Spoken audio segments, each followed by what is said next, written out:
Subscribe कीजिए education centre को और प्रेस कीजिए बेल आइकन नोटिफिकेशन पाने के लिए। नमस्कार दोस्तों, आपका स्वागत है हमारे चैनल माई एजुकेशन सेंटर। मेरा नाम बलराम सिंह है और आपको पता होगा मैं लगातार लेक्चर ला रहा हूँ भारतीय राज्य व्यवस्था पर। ये हमारे लेक्चर का 15वां वीडियो होगा। यदि आपने इसके पहले के 14 लेक्चर नहीं देखे तो आप इसी वीडियो के डिस्क्रिप्शन में जा सकते हैं और वहाँ पर सारे अन्य वीडियो के लिंक दे दिए गए हैं। या फिर आप यूट्यूब पर जाइए और वहाँ पर सर्च कीजिए माई एजुकेशन सेंटर। वहाँ पर आपको एक प्लेलिस्ट मिलेगी भारतीय राज्य व्यवस्था के नाम से। वहाँ पर अन्य वीडियो के लिंक दे दिए गए हैं। ठीक है, एक प्लेलिस्ट बनी हुई है, वहाँ पे आप देख सकते हैं। आज हम राज्य के नीति निर्देशक तत्व, ठीक है, जिसे डीपीएसपी के नाम से जाना जाता है, और मूल कर्तव्य बहुत छोटा सा है, दोनों को हम एक साथ सम्मिलित करके इसी वीडियो में खत्म करने का प्रयास करेंगे। तो चलिए आज ये हम प्रारंभ करते हैं। ठीक है, भारतीय राज्य, सबसे पहले हम बता दें कि जो डीपीएसपी है, ठीक है, डीपीएसपी है भारतीय संविधान में भाग 4 में सम्मिलित है। ठीक है, ये भाग 4 में सम्मिलित किया गया है। और दूसरी बात, ये रसिया से, ठीक है, रसिया से लिया गया है। और इसमें कभी कभी रसिया का नाम लेके सोवियत संघ के नाम आ जाता है। ठीक है, सोवियत संघ के नाम या सोवियत संघ, अगर ऐसा कोई ऑप्शन आता है तो उसे भी हम सत्य मानेंगे। ठीक है, जैसे डीपीएसपी की बात करें तो ये क्या करता है कि भारत में शासन में लोकतांत्रिक स्वरूप प्रदान करता है। अब लोकतांत्रिक स्वरूप प्रदान करने का तात्पर्य वो हम आगे देखेंगे। उससे पहले हम एक और पॉइंट यहाँ पे देखना चाहेंगे। जो भारत शासन अधिनियम 1935 था, ठीक है, उसमें भी डीपीएसपी की चर्चा की गई थी कि ठीक है, जब भी हमारा संविधान बनेगा या, ठीक है, उसमें भी डीपीएसपी की बात की गई थी। और जो कि हमारे संविधान निर्माता है, उन्होंने भी इस बात की कल्पना की थी कि भारतीय संविधान में डीपीएसपी का उल्लेख हो। ठीक है, तो इस तरीके से हम ये देख सकते हैं कि जो डीपीएसपी की बात होती है, सबसे पहले पहला पॉइंट यहाँ पे देखेंगे। पहला पॉइंट आपको ये नोट कर लेना है कि लोकतांत्रिक स्वरूप प्रदान करता है। कौन करता है? डीपीएसपी। अक्सर एग्जाम में आ जाता है कि लोकतांत्रिक स्वरूप कौन प्रदान करता है और किस भाग में। तो आपको याद रखना होगा कि डीपीएसपी, जो कि भाग 4 में सम्मिलित है। भारत शासन अधिनियम 1935 में भी इसका उल्लेख किया गया। ठीक है, उल्लेख किया गया था एक प्रपत्र के माध्यम से। ये बताया गया था कि हमारे भारतीय संविधान में इसका उल्लेख होगा। ठीक है, और हम देखेंगे जो वर्तमान में, ठीक है, ठीक है, अच्छा देखिए, ये बड़ा पॉइंट है। ये हम कई बार सवालों में, ये देखिए, इस पॉइंट को हम अंडरलाइन किए हैं कई बार। ठीक है, इसका उद्देश्य क्या था, आखिर लाने का उद्देश्य क्या था? देखिए, सामाजिक आर्थिक प्रजातंत्र की स्थापना करना। ठीक है, सामाजिक, ठीक है, बात समझ में आती है, लेकिन ये आर्थिक, ठीक है, कहें अब आर्थिक का तात्पर्य क्या है? जैसे मान लीजिए कोई गरीब व्यक्ति हो, ठीक है, उसको मुख्य धारा में लाने के लिए तरह तरह की योजनाएं राज्य सरकार क्या करेगी? लाएगी। क्योंकि राज्य क्या करती है? लोक कल्याणकारी राज्य की स्थापना करने का प्रयास करेगी। ठीक है, तो उस तरीके से वो आर्थिक रूप से भी उसको मुख्य धारा में लाने का प्रयत्न करेगी। तो याद रखिएगा, जब कभी भी आर्थिक बात आ जाती है तो ये हमेशा डीपीएसपी में भी होगा। ठीक है, हम इसके संबंध में कुछ नेक्स्ट वीडियो में प्रश्न लाएंगे। जब हम उसे करेंगे तो काफ़ी अच्छी तरीके से ये समझ में आएगा। ठीक है, और दूसरी बात, पशुओं का संरक्षण। देखिए, पशुओं का संरक्षण, अब ये यहाँ पे ये याद करना होगा कि आर्टिकल 48 एकमात्र पूरे संविधान में एकमात्र ऐसा अनुच्छेद है जिसमें कृषि, ठीक है, कृषि और पशुओं से रिलेटेड प्रावधान किया गया। कृषि का उल्लेख आर्टिकल 48 में सैकड़ों बार ये अलग अलग एग्जामों में पूछे गए हैं कि कृषि का उल्लेख किस अनुच्छेद में किया गया। तो आर्टिकल 48 याद रखिएगा। ठीक है, चूंकि आपको पता होगा कि जब हमारा देश आज़ाद हुआ था तो आपने देखा था कि वहाँ पर कैसी कैसी घटनाएं हो रही थी। ठीक है, कितना संवेदनशील स्थिति हो गई थी हमारे देश की। ठीक है, दंगे हो रहे थे, हर तरफ समस्याएं ही समस्याएं हो रही थी। तो ऐसे उस स्थिति में कि पशुओं का संरक्षण और समान नागरिक संहिता, जो आज भी वर्तमान में विवादित है। ठीक है, समान नागरिक संहिता की जो आज हम बात करते हैं, वर्तमान में ये भी विवादित है। अब यहाँ पे एक पॉइंट समझ लेते हैं कि समान नागरिक संहिता है क्या। समान नागरिक संहिता ऐसा है कि मतलब कि ये जब एक कानून आएगा, ठीक है, अभी विचार चल रहा है, वर्तमान समय में इसके ऊपर विचार किया जा रहा है। यदि ऐसा कोई विचार आता है, ठीक है, कानून आता है, तो उसमें क्या होगा? सभी के लिए समान कानून होंगे। तात्पर्य क्या है? जो हिंदू विवाह अधिनियम या मुस्लिम विवाह अधिनियम है, ये सारे अधिनियम स्वतः समाप्त हो जाएंगे। ठीक है, इस तरीके से हम ये देखेंगे समान नागरिक संहिता वर्तमान में ये भी विवादित है। लेकिन जब हमारा देश आज़ाद हुआ था तो हमारा देश अलग अलग तरह के समस्याओं से जूझ रहा था उस समय। इसलिए पशुओं का संरक्षण जैसे मुद्दों को लाना उचित नहीं था। ठीक है, ये एक बहुत संवेदनशील मुद्दा हो गया था। और समान नागरिक अगर संहिता ले आते तो और भी लोग आक्रोशित हो जाते। ठीक है, और जो दंगे हुए थे और अधिक वो भड़काऊ हो जाते। इसलिए ऐसा किया गया कि इन मुद्दों को रोक कर, ठीक है, चूंकि बाद में लाया गया, इसलिए उसमें जोड़ दिया जाता। ठीक है, अब देखिए, राज्य की परिभाषा की बात करें। ठीक है, राज्य की परिभाषा, अब राज्य की परिभाषा जब कभी भी एग्जाम में आता है, ठीक है, कई बार एग्जाम में आया कि राज्य की परिभाषा किस अनुच्छेद में है, तो आपको दो जगह मिलेगा। सबसे पहले वहां पे लिखा रहेगा अनुच्छेद 12, ठीक है, और दूसरा पॉइंट लिखा रहेगा अनुच्छेद 36। ठीक है, तो याद रखिएगा अनुच्छेद 12 में भी राज्य की परिभाषा, अनुच्छेद 36 में, यानी कि एक ऐसा पॉइंट, ठीक है, राज्य की परिभाषा कि राज्य क्या है, उसमें पूछा गया कि राज्य क्या है, तो उसको हम देखेंगे वो अनुच्छेद 12 में भी आएगा, अनुच्छेद 36 में भी आएगा, ठीक है। तो इस तरीके से दोनों पॉइंट हमारे सही होंगे, ठीक है। ये याद रखना होगा आपको कि भाग 3 में और भाग 4 में दोनों जगह राज्य की परिभाषा दी गई है। अच्छा, भाग 12 में तो उसको परिभाषित किया गया है, लेकिन अनुच्छेद 12 में उसे परिभाषित किया गया, लेकिन अनुच्छेद 36 में परिभाषित नहीं किया गया। उसमें सब बस एक स्टेटमेंट लिख दिया गया है कि भाग 4 में राज्य का अर्थ वही है जो मूल अधिकार से संबंधित भाग 3 में, अर्थात यानी कि अनुच्छेद 12 में, ठीक है। अनुच्छेद 12 में जो राज्य की परिभाषा है वही राज्य की परिभाषा अनुच्छेद 36 में भी दी गई। आगे बढ़ेंगे, ठीक। आपको ये भी पता होगा, हमने पीछे बताया कि संवैधानिक सलाहकार कौन थे, बी एन राव, ठीक है। बहुत ही इंपॉर्टेंट है, कई बार ये प्रश्न आ गया, एक सिंपल सा प्रश्न आ जाता है कि हमारे संवैधानिक सलाहकार कौन थे, ठीक है। तो उन्होंने क्या किया था, एक विचार व्यक्त किया था, उन्होंने एक विचार व्यक्त किया और कहा कि जब भी हमारा संविधान बनेगा, ठीक है, जब भी हमारा संविधान बनेगा तो किसी भी व्यक्तिगत अधिकार के लिए दो तरीके के प्रोविजन किए जाएंगे, ठीक है। किसी भी व्यक्तिगत अधिकार के लिए दो तरह के प्रोविजन किए जाएंगे, एक न्यायोचित और दूसरा गैर न्यायोचित। अब गैर न्यायोचित मतलब दो भागों में उन्होंने कहा कि बांटा जाएगा। अब गैर न्यायोचित का तात्पर्य यह है, ये हमारा डीपीएसपी से, ठीक है, डीपीएसपी से, और जो न्यायोचित की बात करते हैं वो हमारा मूल अधिकार से, फंडामेंटल राइट से, ठीक है, एफआर से, फंडामेंटल राइट से। न्यायोचित का मतलब ये अगर आपका हनन करता है, ठीक है, राज्य हनन करती है या कोई भी व्यक्ति यदि आपके मूल अधिकारों को हनन करता है तो उसके न्याय के लिए आप क्या करते हैं, न्यायालय जा सकते हैं। लेकिन ये गैर न्यायोचित है, यानी कि सरकार का तो दायित्व बनता है कि लोक कल्याणकारी राज्य की स्थापना करे, लेकिन यदि वह ऐसा करने में विफल होती तो उसके संबंध में कोई ऐसा प्रावधान नहीं है आप कि उसके संबंध में कोर्ट चले जाए। जैसे एग्जाम्पल के तौर पर चुनावी वादे बहुत बड़े बड़े किए जाते हैं, क्या कभी पूरे किए जाते हैं? सामान्यतः नहीं किए जाते, ठीक है। तो वही वो एक तरीके से डीपीएसपी में आता है, ठीक है। तो इसीलिए क्या होता है कि जो हमारा न्यायालय है, ठीक है, न्यायालय के क्षेत्राधिकार से वो बाहर होता है, ठीक है, न्यायालय के क्षेत्राधिकार से क्या होता है, बाहर होता है। तो इस तरीके से न्यायालय उसमें हस्तक्षेप नहीं करती, ठीक है, ठीक है। आगे हम देखेंगे नीति निर्देशक तत्वों के संदर्भ में सामान्य शब्दों में यह कहा जा सकता है, ठीक है, देखेंगे राज्य की जनता को, ठीक है, राज्य की जनता को आर्थिक, ये देखिए बड़ा इंपॉर्टेंट है, अभी हम पीछे भी जा, आर्थिक तथा सामाजिक न्याय दिलाने का काम कर सकती है, ठीक है, कर सकती है, करती नहीं है ऐसा नहीं लिखा है, मतलब वो चाहे तो कर सकती है, चाहे तो नहीं कर सकती है, उसके संबंध में कोई हस्तक्षेप नहीं करेगा। और देखिए यह लोकतांत्रिक हो, जाहिर सी बात लोकतांत्रिक हो, बल्कि नागरिकों के लिए कल्याणकारी होगा। हम अभी बता रहे थे बस 2-3 डीपीएसपी में केवल क्या होता है, घुमा घुमा के बातें कही जाती हैं। एक्चुअल में इस वीडियो को हम 5 मिनट में खत्म कर सकते थे, लेकिन आप डिटेल पढ़ लीजिए, कभी मतलब नोट भी करने की जरूरत नहीं। डीपीएसपी में 2 ही 3 पॉइंट है, वो हम आगे बताएंगे, ठीक है। एक सबसे पहले लोक कल्याणकारी राज्य की स्थापना और एक आर्थिक, ठीक, आर्थिक समानताओं को दूर करना, और तीसरी बात है ये गैर न्यायोचित है, ठीक है, मतलब आवाद योग्य है, जिसके संबंध में हम न्यायालय नहीं जा सकते। हम आगे बढ़ेंगे, ठीक है।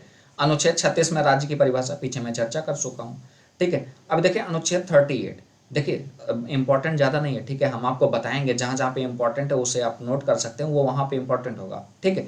अब देखिए 38 में साफ साफ कहा गया है कि लोक कल्याणकारी राज्य की अभिवृद्धि के लिए सामाजिक व्यवस्था बनाएगा। क्लियर है, हम पीछे चर्चा कर चुके हैं। राज्य की आय की असमानता को दूर करने, आय की असमानता को दूर करने का प्रयास कैसे करेगा, ठीक है। एक व्यक्ति 5,000 रुपया कमा रहा है, ठीक है, एक व्यक्ति 5,000 कमा रहा है और एक व्यक्ति 50,000 रुपया कमा रहा है, ठीक है। तो उसकी असमानताओं को कैसे दूर करेगा, उसके संबंध में क्या करेंगे, तरह तरह के योजनाओं के माध्यम से ये जो 5,000 कमाने वाला व्यक्ति है इसको लाभ देने का प्रयास किया जाएगा, ठीक है। आगे हम बढ़ेंगे आर्टिकल 39, ठीक है, राज्य द्वारा अनुसरणीय कुछ नीति निर्देशक तत्व, ठीक है। राज्य अपनी नीतियों से ऐसा माहौल बनाएगा जिसमें पुरुष और स्त्री, ये बड़ा इंपॉर्टेंट है। यहाँ पे देखिए एक पॉइंट बने, अभी हम बताते हैं, सभी नागरिकों को समान रूप से, ठीक है, ये जीविका है, जीविका, ठीक है, जीविका के पर्याप्त साधन प्राप्त करने का अधिकार हो। कहने का मतलब कोई भी व्यक्ति हो, स्त्री और पुरुष हो, ऐसा नहीं कि आप भेदभाव कर दें कि पुरुष को ज़्यादा आप मतलब काम दे दें और स्त्री को कोई काम नहीं दे, सबके लिए पर्याप्त साधन की व्यवस्था करेगा, ठीक है। और यही कारण किया गया, आप भेदभाव नहीं कर सकते कि वो पुरुष है तो ज़्यादा काम करेगा और स्त्री है तो कम काम करेगी। इस तरीके से आप क्या कर सकते हैं, भेदभाव करके उनको असमान वेतन नहीं दे सकते। अब कभी भी एग्जाम में आता है, देखिए सवाल पूछा गया कैसे जाएगा कि स्त्री और पुरुष को समान कार्य के लिए समान वेतन का प्रावधान किस अनुच्छेद में, आर्टिकल 39 में, ठीक है, ये इंपॉर्टेंट है। अब देखिए यहाँ से अनुच्छेद 36 और अनुच्छेद 39 बहुत ज़्यादा इंपॉर्टेंट नहीं है, सबसे ज़्यादा 36, ठीक है, 12 और 36। तो स्त्री और पुरुष को समान कार्य के लिए समान वेतन का प्रावधान अनुच्छेद 39 में है, ठीक है। अब 38 में देखिए, आपने देखा राज्य असमानताओं को दूर कैसे करेगा, तरह तरह की योजनाएं लाके आगे बढ़ेंगे, ठीक है। ये देखिए 39 का, इससे तात्पर्य ये पता चल रहा है कि ये बाद में जोड़ा गया, का खा गा जब ऐसे जोड़े जाते हैं तो समझ लीजिए कि ये बाद में जोड़ा गया। देखिए समान न्याय और निःशुल्क विधिक सहायता बड़ा इंपॉर्टेंट है, कई बार पूछा गया है। निःशुल्क विधिक सहायता, ठीक है, मतलब आप फ्री में विधिक सहायता प्राप्त कर सकते हैं, ठीक है। ये भी 42वां संविधान संशोधन 1976 में जोड़ा गया था। पीछे भी हम मूल अधिकार में, फंडामेंटल राइट में भी बता चुके हैं। ये देखिए अनुच्छेद 40, ये बड़ा इंपॉर्टेंट, मोस्ट इंपॉर्टेंट, डीपीएसपी का सबसे इंपॉर्टेंट पॉइंट, ठीक है। अनुच्छेद 40 और 48 सबसे इंपॉर्टेंट पॉइंट है। तो 40 में देखें ग्राम पंचायत के गठन का प्रावधान। ऐसे ये सवाल नहीं पूछेगा छोटे मोटे एग्जामों में, जैसे कांस्टेबल, यूपीएसआई में इस तरीके के सवाल पूछे जाएंगे कि ग्राम पंचायत के गठन के संबंध में किस अनुच्छेद में प्रावधान है, तो आप 40 तो लगा देंगे, लेकिन देखिए सवाल को कैसे मोड़ा जाएगा, ठीक है।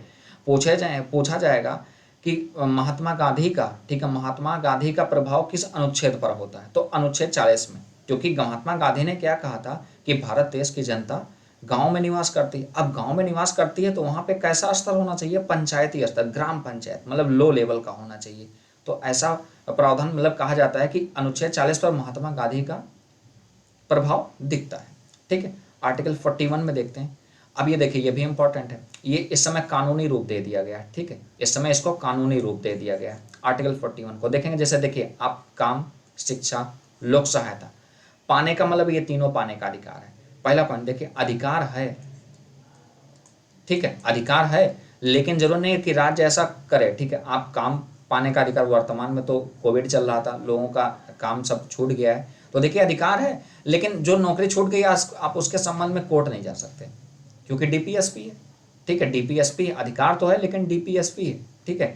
शिक्षा पाने का अधिकार है, लोक सहायता पाने का अधिकार है, लेकिन क्या करेगी राज्य, कोशिश करेगी कि अपने सीमा के भीतर, अपने राज्य के भीतर आप ऐसा काम पा जाएं तो ज़्यादा बेहतर हो, ठीक है। राज्य ऐसा कोशिश कर सकती है, याद रखिएगा, कर सकती, करेगी नहीं, अगर करना चाहेगी तो करेगी, क्योंकि डीपीएसपी है, उस पर कोई दबाव नहीं है, ठीक है। इसी के तहत देखिए आपने जो मनरेगा कानून लाया गया था, 100 दिन का रोजगार गारंटी कानून, ठीक है, 100 दिन का, आपको पता होगा कि कानून लाया गया था कि किसी भी व्यक्ति को कम से कम 100 दिन का रोजगार अवश्य दिया जाएगा, ठीक है। महात्मा गांधी राष्ट्रीय ग्रामीण रोजगार योजना, ठीक है, इसको काम पाने का अधिकार के अंतर्गत आता है। तो ये आर्टिकल 41 आता है। जो कभी कभी एग्जाम में ये पूछे कि मनरेगा किस अनुच्छेद के तहत आता है, तो वहां पे देखेंगे आर्टिकल 41। आगे बढ़ेंगे,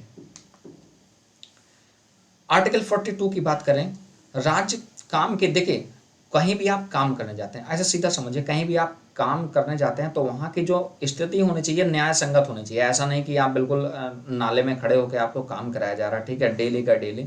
अब कभी एक दिन हो गया तो ठीक, तो वहाँ पर राज्य क्या करेगी, ऐसे काम की व्यवस्था करेगी जो मानवोचित हो, मतलब मानव के लिए उचित हो। मानवोचित का तात्पर्य यहाँ पे मानव के लिए उचित है, ऐसा तो नहीं, सॉरी बैक हो गया, ठीक है, मानव के लिए उचित हो।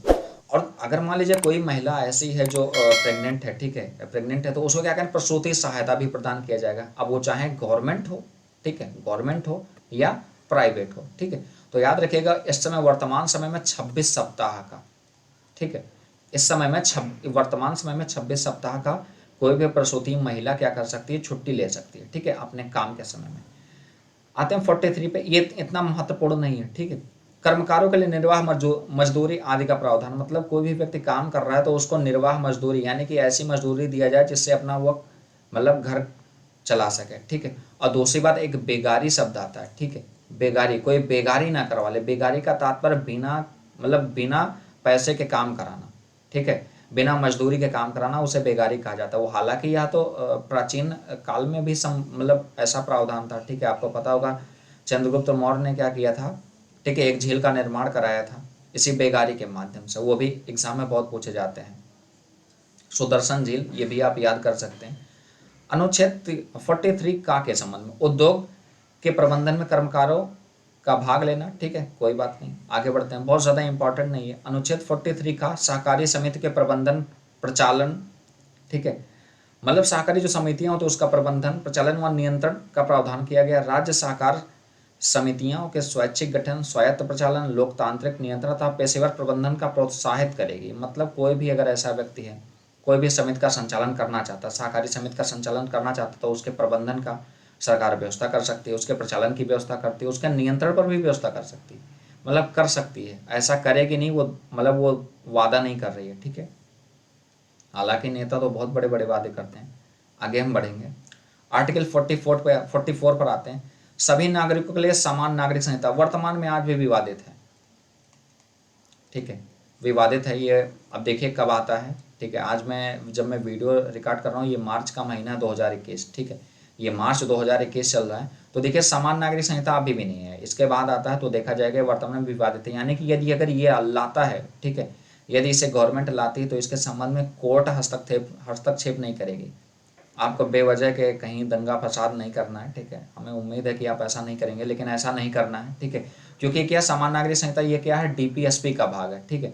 तो आप अगर जाएंगे, मतलब धरना प्रदर्शन करेंगे तो आपको लाठियां मिलेंगी और कुछ नहीं, ठीक है।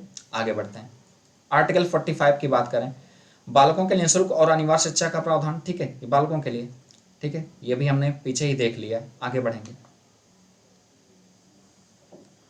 देखिए SC ST, अच्छा, अन्य दुर्बल वर्ग का तात्पर्य यहाँ पे कोई भी, चाहे वो OBC हो सकते हैं, ठीक है, चाहे जनरल हो सकते हैं। आपने देखा होगा कि गवर्नमेंट क्या करती है, किसी भी दुर्बल वर्गों के लिए शिक्षा और अर्थ, ठीक है, अर्थ का तात्पर्य यहाँ पर पैसे से है, ठीक है, अर्थ का तात्पर्य पैसे से प्रावधान कर सकती है, ठीक है। मतलब किसी को मुआवजा, जैसे किसी का घर टूट गया या कुछ हो गया, ठीक है, तो इस तरीके से SC ST, जरूरी नहीं केवल SC ST, ठीक है, SC ST आपने देखा होगा कि OBC तो ही है, ठीक है, रिजर्वेशन मिलता है, जनरल को भी 10% रिजर्वेशन मिलने लगा। तो इस तरीके से जो भी दुर्बल वर्ग होंगे उनको अलग अलग तरीके से प्रावधान करके उनको मुख्य धारा में लाने का प्रयास मतलब किया जाएगा। ये कौन करेगा, DPSP, ठीक है। ऐसा क्या कर सकती हैं, कर सकती हैं, कोई वादा नहीं परफेक्ट।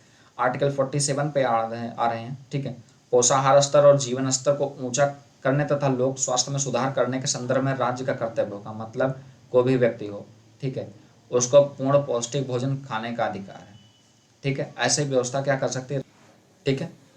ये पोषाहार स्तर और जीवन स्तर को ऊंचा करने के लोक स्वास्थ्य सुधार के संदर्भ में राज्य का कर्तव्य है। मतलब राज्य का ऐसा कर्तव्य होगा, वो ऐसा कर सकते हैं, ठीक है। तो आपने देखा होगा कि गाँव में अलग अलग तरीके के मतलब चावल, और वो चावल कह रहे हैं, मतलब आपने देखा होगा महिलाओं के प्रसूति स्थिति में गोलियां, मतलब आयरन की गोलियां, ठीक है, आयरन की गोलियां भी वो बांटते रहते हैं, ठीक है।